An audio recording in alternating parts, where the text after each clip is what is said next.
Sarah Mitchell stood in her pristine kitchen, wiping the already spotless granite countertop for the third time that morning. Through the window, she watched the neighborhood children walk to school, mentally checking off names from her approved list of friends for her daughter Emma. At 45, Sarah had carefully crafted what she believed was the perfect life in their suburban community. The morning sun streamed through the large bay windows of their two-story house, highlighting the family photos arranged perfectly on the walls. Each picture showed Sarah's idea of the perfect family: her husband Richard in his doctor's coat, Emma winning debate competitions, and their family vacations to Martha's Vineyard. Sarah took great pride in maintaining their social status in the community. Emma, now 16, had always been an obedient daughter who followed her mother's strict rules about friendship choices. But things started to change when the new semester began at Riverside High School. That morning, as Emma rushed downstairs for breakfast, Sarah noticed something different about her daughter. She was smiling more, checking her phone constantly, and hurrying to get to school early. "Mom, is it okay if I stay after school today? I'm joining the math club," Emma announced, grabbing a piece of toast from the table. Sarah beamed with approval. The math club was exactly the kind of activity she wanted for her daughter.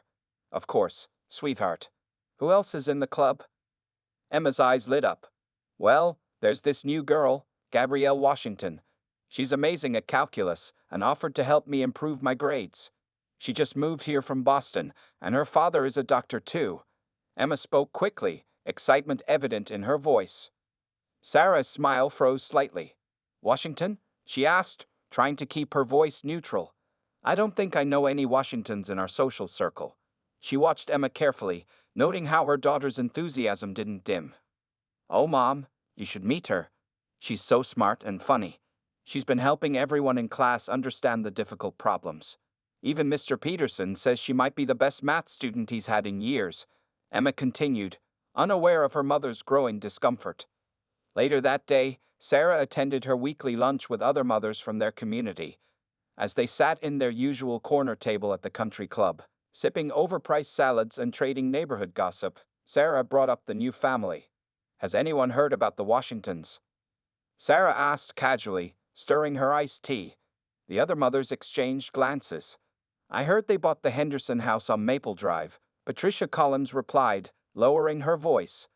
"My Tom says their daughter is in his chemistry class. Quite bright, apparently." Sarah nodded, filing away this information. The Henderson house was one of the nicest in their neighborhood, which meant the Washingtons had money. This fact should have reassured her, but something still bothered her about the situation. Over the next few weeks, Sarah noticed changes in Emma's routine. Her daughter spent more time studying at the library, came home talking about new ideas, and seemed more confident in her schoolwork. Normally, these changes would have pleased Sarah, but she couldn't shake her unease about Emma's new friendship. One evening, while checking Emma's phone, a parental right she firmly believed in, Sarah found several selfies of Emma with her new friend Gabrielle. Her hand trembled slightly as she stared at the photos of the two girls laughing together, their arms around each other's shoulders. Gabrielle's dark skin contrasted sharply with Emma's fair complexion, and Sarah felt her chest tighten with anxiety. Sarah began making subtle comments during dinner, suggesting that Emma join different clubs or spend time with her old friends. But Emma, for the first time in her life, seemed immune to her mother's manipulation. She continued to praise Gabrielle's intelligence, kindness, and sense of humor. "Mom, Gabrielle got perfect scores in both math and science last semester," Emma announced proudly one evening. "She's helping me prepare for the SATs too. Isn't that great?" Sarah managed a tight smile, but inside, her mind was already working on ways to control the situation. She had always prided herself on protecting Emma from what she considered unfavorable influences, and she wasn't about to stop now. As she lay in bed that night, Sarah decided she needed to take action. She couldn't allow this friendship to continue. In her mind, she was protecting her daughter, preserving their social status, and maintaining the careful order she had built over the years. Little did Sarah know, her prejudiced worldview was about to collide with reality in ways she never expected, and the consequences would shake her perfectly constructed world to its core. The afternoon sun cast long shadows through the Mitchell family's living room windows as Sarah heard unfamiliar laughter mixing with her daughter's voice upstairs. It was Emma's first study session with Gabrielle, and every giggle made Sarah's shoulders tense. She kept finding excuses to walk past Emma's open bedroom door, each time pausing to observe the two girls surrounded by textbooks on the floor. So if you cross multiply here, Gabrielle was explaining, her finger tracing across Emma's notebook, the equation becomes much simpler.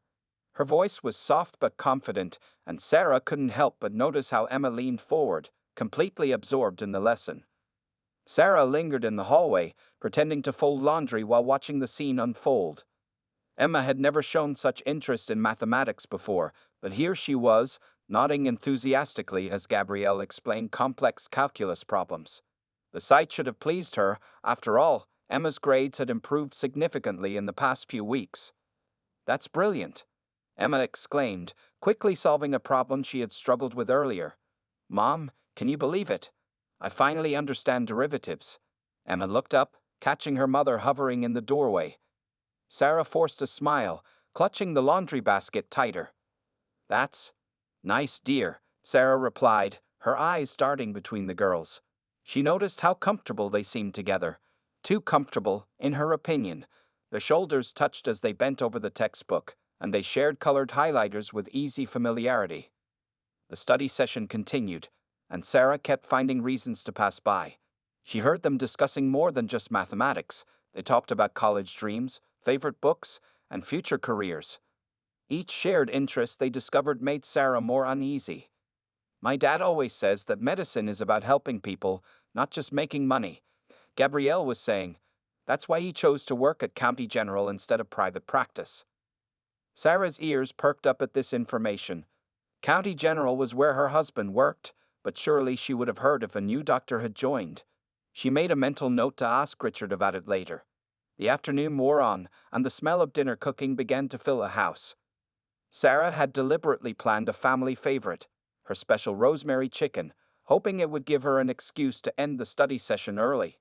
But as she checked the oven, she heard Emma's excited voice from the kitchen doorway. "Mom, can Gabrielle stay for dinner? She's been so helpful with calculus, and I thought maybe." Sarah nearly dropped the oven mitt. The idea of having Gabrielle at their dinner table, in their carefully curated family space, made her stomach churn. Before she could respond, Gabrielle appeared behind Emma. "Oh, I wouldn't want to impose, Mrs. Mitchell," Gabrielle said politely. "I know it's a family dinner time." Sarah noticed Gabrielle's perfect manners, her well-spoken words, the way she carried herself with quiet dignity. It only made Sarah more agitated. This girl, with her intelligence and poise, was making it harder for Sarah to find fault with her, except for the one thing Sarah couldn't get past. The kitchen felt suddenly too small, too warm. Sarah could feel sweat forming on her forehead as she watched the two girls standing side by side in her kitchen. Emma's blonde hair and fair skin next to Gabrielle's dark curls and brown complexion. The contrast made her anxiety spike. "Actually," Sarah said, her voice higher than usual, "dinner tonight is just for family. We have some private matters to discuss." She saw Emma's face fall and Gabrielle's polite smile fade slightly. "Oh, of course, Mrs. Mitchell. I understand completely," Gabrielle responded graciously, already gathering her things. "Thank you for letting me study here. Emma, I'll see you tomorrow at school." Emma nodded, disappointment clear on her face. "Yeah, see you tomorrow, and thanks again for helping me understand derivatives." As Gabrielle began packing her backpack upstairs, Sarah heard Emma whisper, "I'm sorry about dinner. Maybe next time?" Sarah's hands clenched around the kitchen counter. There wouldn't be a next time if she had anything to say about it. The sound of their footsteps coming down the stairs made her stand straighter, preparing herself for what she knew needed to be done. She had always protected her daughter from what she considered harmful influences, and she wasn't about to stop now. What happened next would shock everyone in the house, including Sarah herself, and set in motion events that would change their lives forever. The tension in the Mitchell house reached its breaking point as Gabrielle descended the stairs with her backpack. Sarah stood at the bottom, her face flushed and her hands trembling slightly. The pleasant mask she usually wore had cracked, revealing something ugly underneath. "Mom, can you at least explain why Gabrielle can't stay for dinner?" Emma asked, following behind her friend. The question seemed to trigger something in Sarah, like a match dropped into gasoline.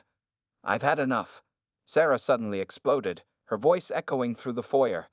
Both girls froze on the stairs, startled by the outburst. I've been watching this friendship develop, and I can't stay quiet anymore. Gabrielle clutched her backpack tighter, her knuckles turning lighter against her dark skin.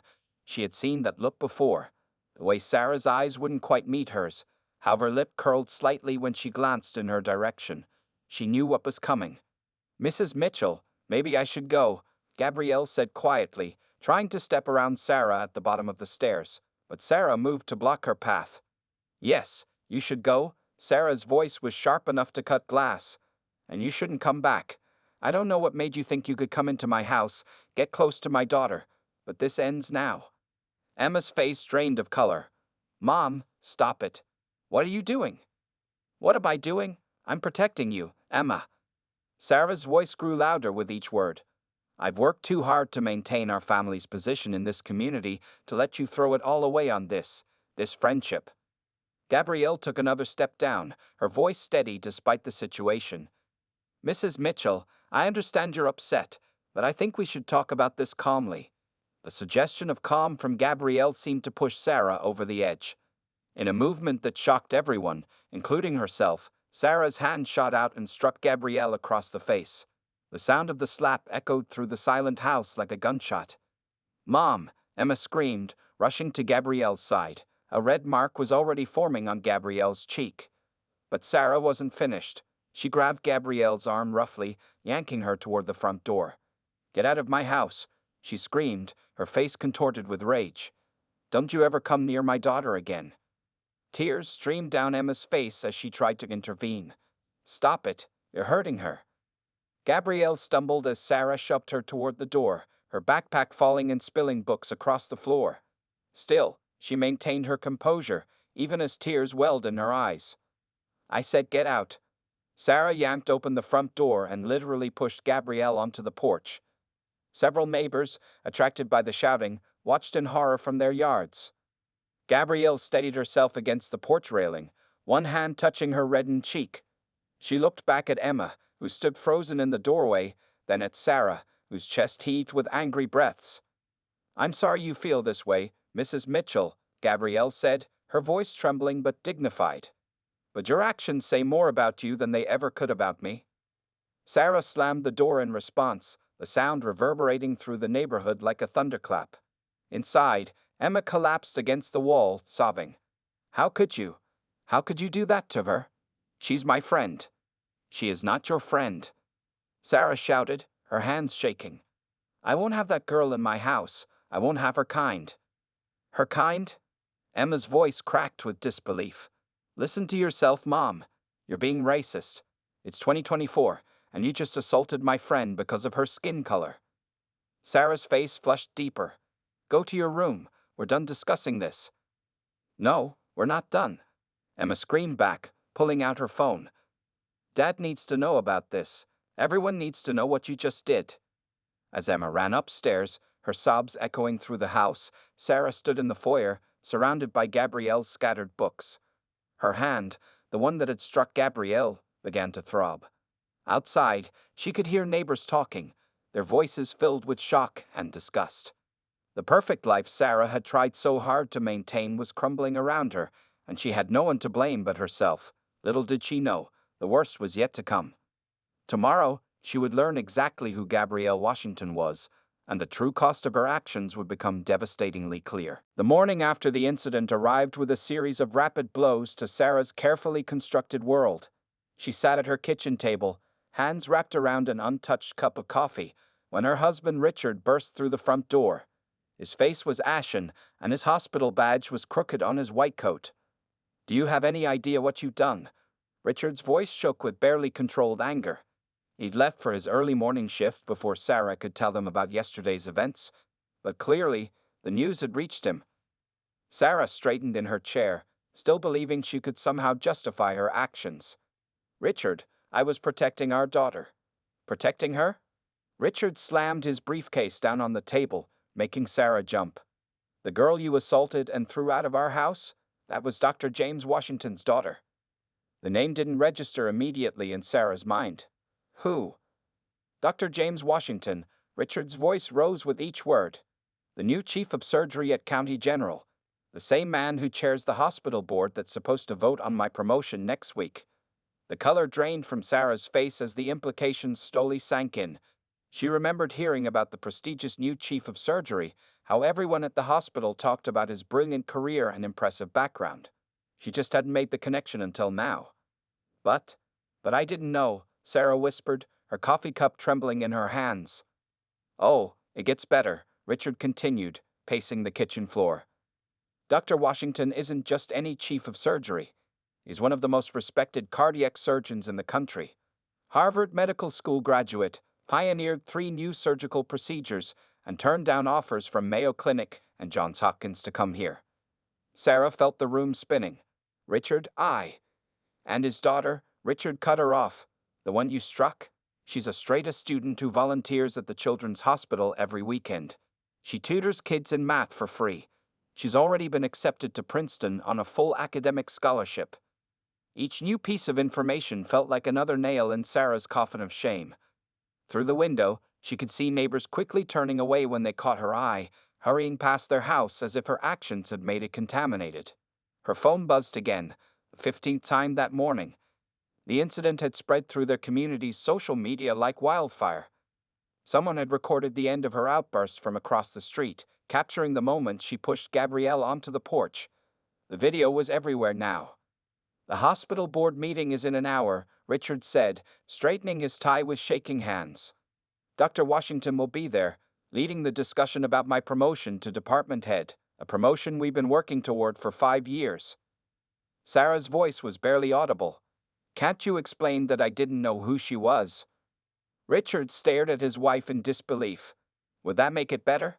Would it make it okay if she was any other black teenager? Listen to yourself, Sarah. Just then, Emma appeared in the doorway, her eyes red from crying. She was wearing her backpack. Where are you going? Sarah asked, rising from her chair. School doesn't start for another hour. I called Aunt Linda, Emma replied, not meeting her mother's eyes. She's picking me up. I can't stay here right now. I can't even look at you. Sarah felt her world crumbling faster. Emma, please. Dr. Washington is going to press charges, Richard interrupted, checking his phone. Assault of a minor.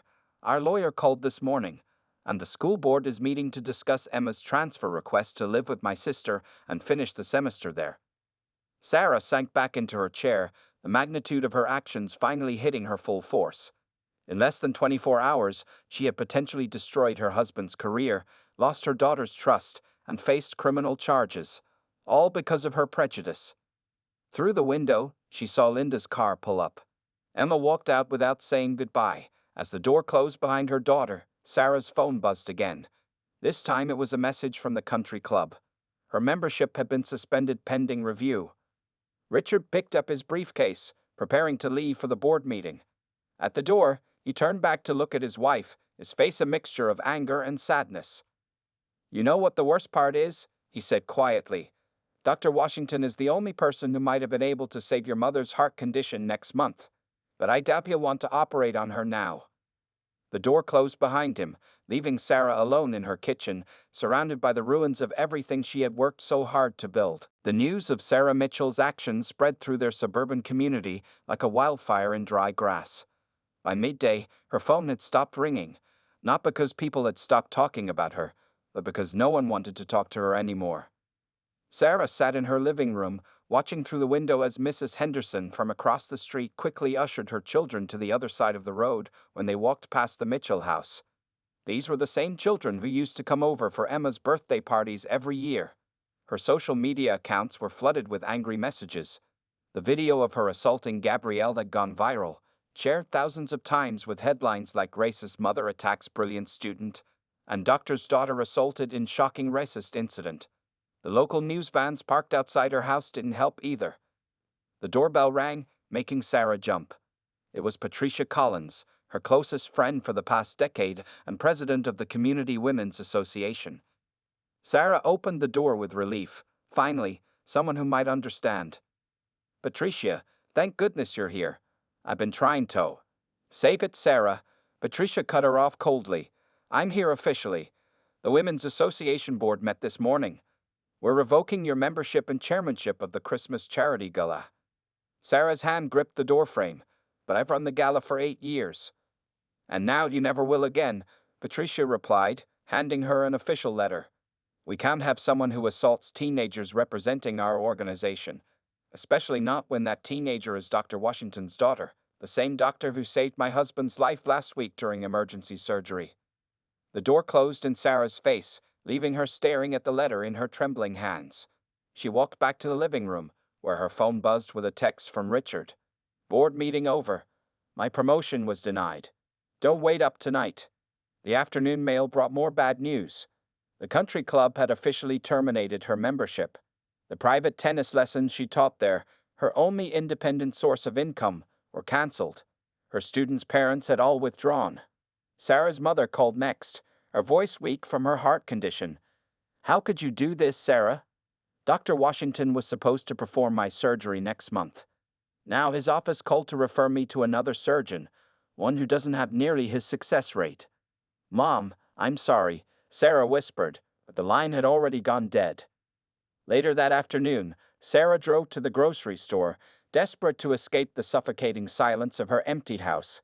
As she walked down the aisles, conversations stopped. Parents pulled their children closer. The cashier who usually chatted with her about recipes barely looked at her while scanning her items. In the parking lot, she saw Gabrielle's mother, Dr. Lisa Washington, loading groceries into her car. Their eyes met briefly. Dr. Washington's face showed not anger, but something worse. Pity mixed with disappointment. She shook her head slightly and drove away, leaving Sarah standing alone with her single bag of groceries. Back home, Sarah found an email from Emma's school. The Parent-Teacher Association had voted to remove her from the board. Another email informed her that her volunteer position at the local library's children's reading program had been terminated. She walked upstairs to Emma's room, now empty of the teenage energy that usually filled it. Emma's text message from Aunt Linda's house was brief. Dad brought my clothes. I'm staying here until you get help. Sarah's phone buzzed again, this time with a notification from the neighborhood watch app. Someone had posted a warning about her, complete with her picture, advising parents to keep their children away from the racist woman on Maple Street. Looking out her bedroom window, Sarah saw the Bennett family next door taking down the fence decoration she had made for them last Christmas. The message was clear. They wanted nothing to do with her anymore. As evening fell, Sarah sat alone in her kitchen, where just yesterday she had committed the act that destroyed her social life. The carefully curated image she had built over 20 years had shattered in less than 24 hours. Her friends, her family, her community, all had turned their backs on her. The worst part wasn't the social isolation or the public shame. It was the growing realization that she had no one to blame but herself. Her own prejudices and actions had caused this downfall, and now she had to live with the consequences. The sound of another news van parking outside made her sink lower in her chair. This was just the beginning of her public punishment, and she knew there was more to come. Dr. James Washington sat in his office at County General Hospital, looking at the video of Sarah Mitchell assaulting his daughter for the 100th time. Unlike the anger and outrage spreading through the community, his face showed a deep, thoughtful concern. His response to the incident would surprise everyone.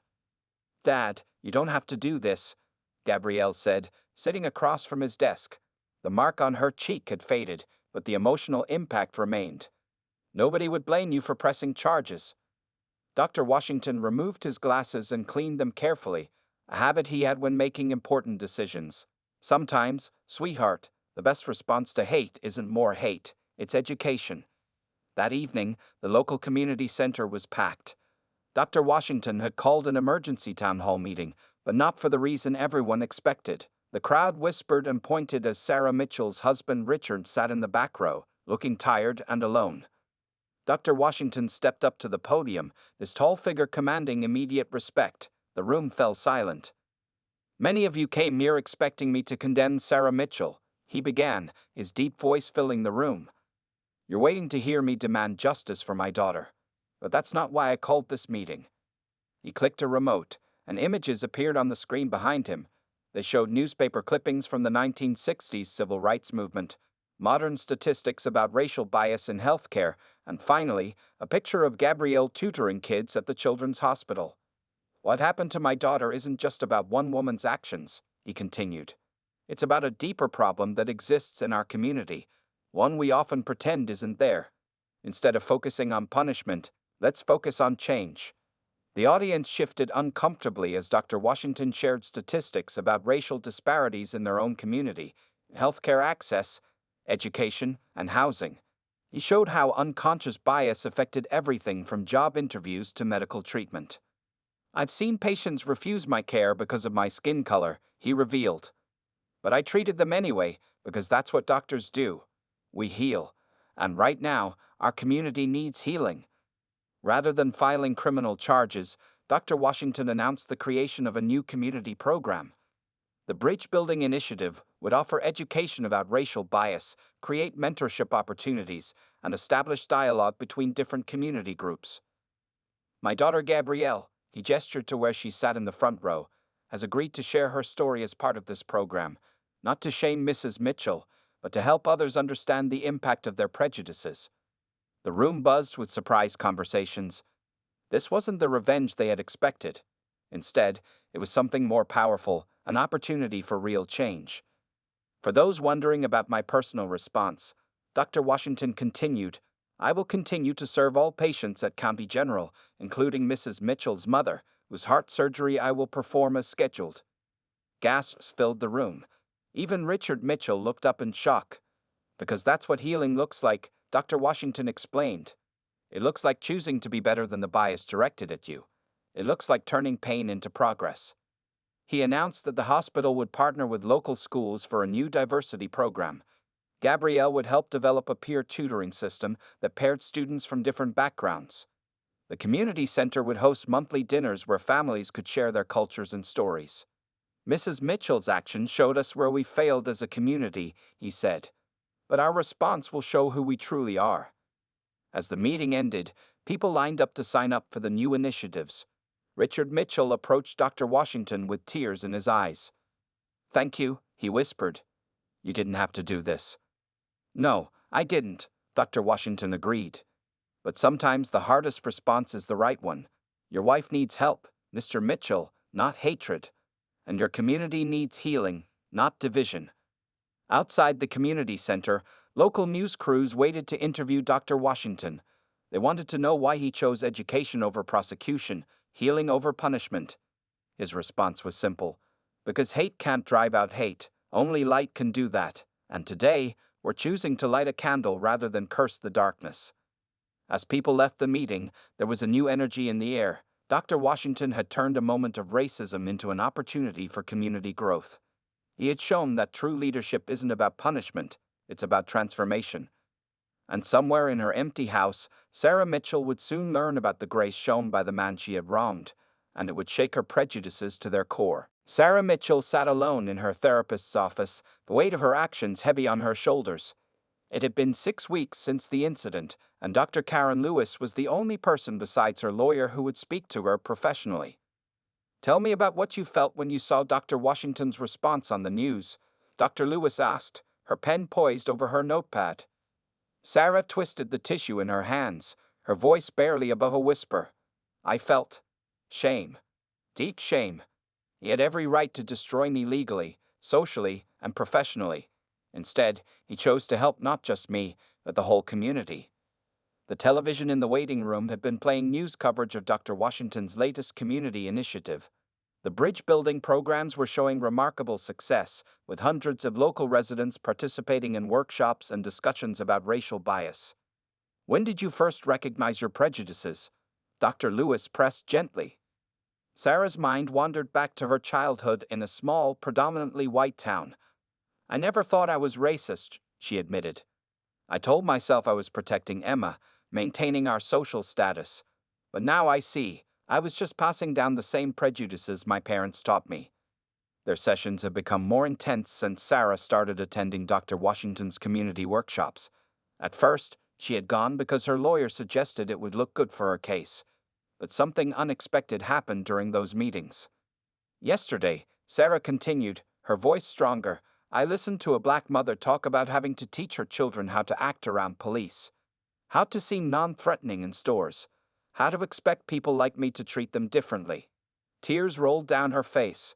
I did that to Gabrielle. I was what parents warn their children about. Dr. Lewis nodded encouragingly. And how has this realization affected you? I can't sleep, Sarah admitted. I keep seeing Gabrielle's face when I struck her. She showed more dignity in that moment than I've shown in my entire life. And Emma, her voice broke. My own daughter can't look at me without disgust. The therapy sessions were part of Sarah's long journey toward understanding and changing her deep-seated prejudices. She had started reading books about racial justice, attending diversity workshops, and even volunteering at a local community center, though many people still kept their distance. Richard told me something last night, Sarah shared. He said Dr. Washington personally performed my mother's heart surgery yesterday. He could have passed it to another surgeon, but he did it himself. My mother's going to be okay because of him. The irony wasn't lost on anyone. The man she had discriminated against and saved her mother's life with the same hands she had taught her daughter to fear. Sarah, Dr. Lewis leaned forward. What do you want to do with these realizations? I want to change, Sarah replied firmly. Not just apologize. Anyone can say sorry. I want to understand why I thought that way, and make sure I never think that way again. I want to earn back my daughter's respect. The path forward wasn't easy. Many community members still crossed the street when they saw her coming. The local news had labeled her the face of suburban racism.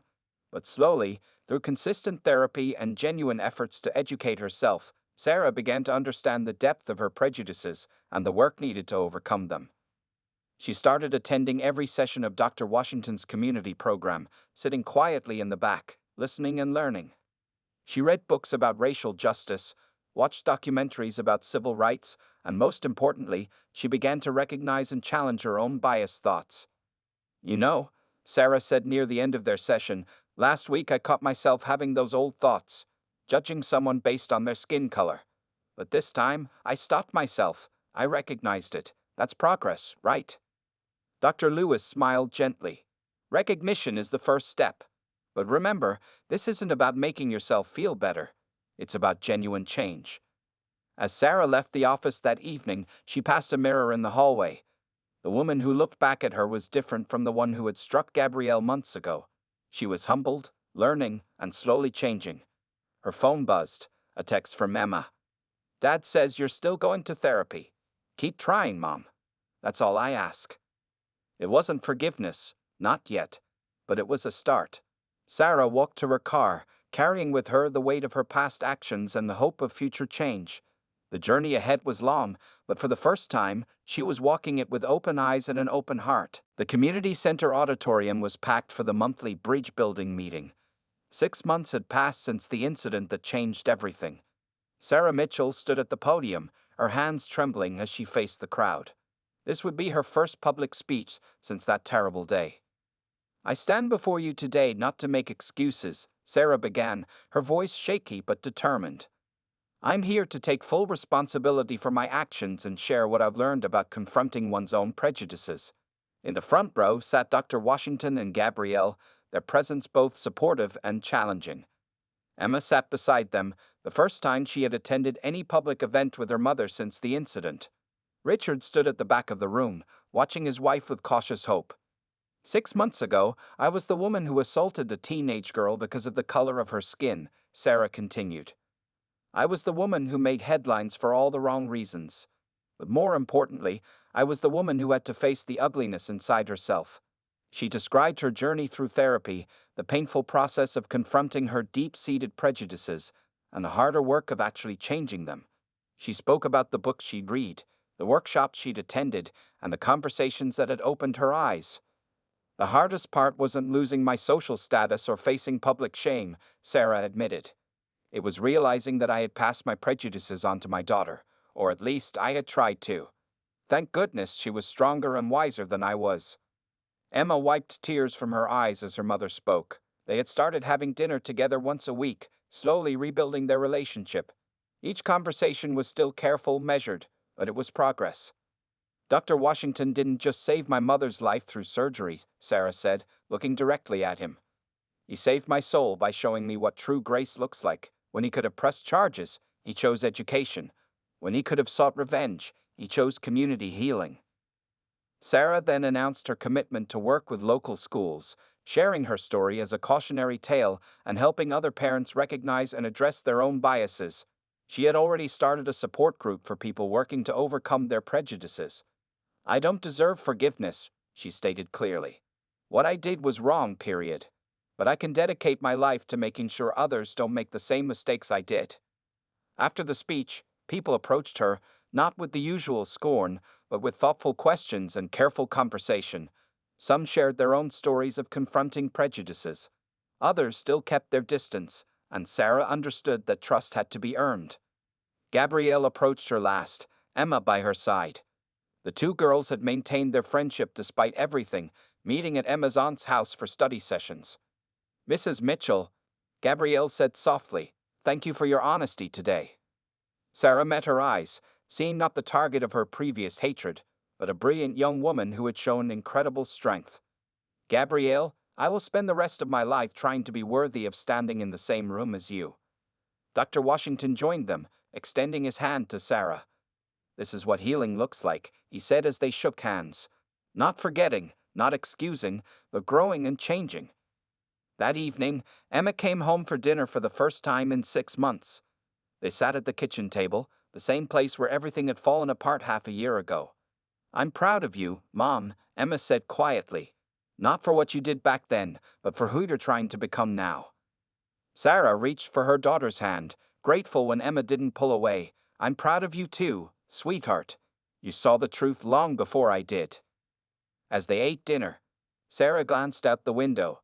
The neighbors who used to avoid her house were starting to wave again. The community was slowly healing, not through forgetting, but through growth and understanding. Later that night, Sarah added another entry to her journal, a practice her therapist had recommended. She wrote about the day's events, her continuing journey, and her commitment to change. The last lines read, "Today wasn't an ending. It wasn't forgiveness or redemption. It was simply another step forward. The work continues tomorrow, and the day after, and every day after that, because changing oneself isn't a destination, it's a lifetime journey, and I'm finally on the right path." Outside, the sun set on another day in their changing community, where one woman's worst moment had become a catalyst for transformation, not just for her, but for all those around her.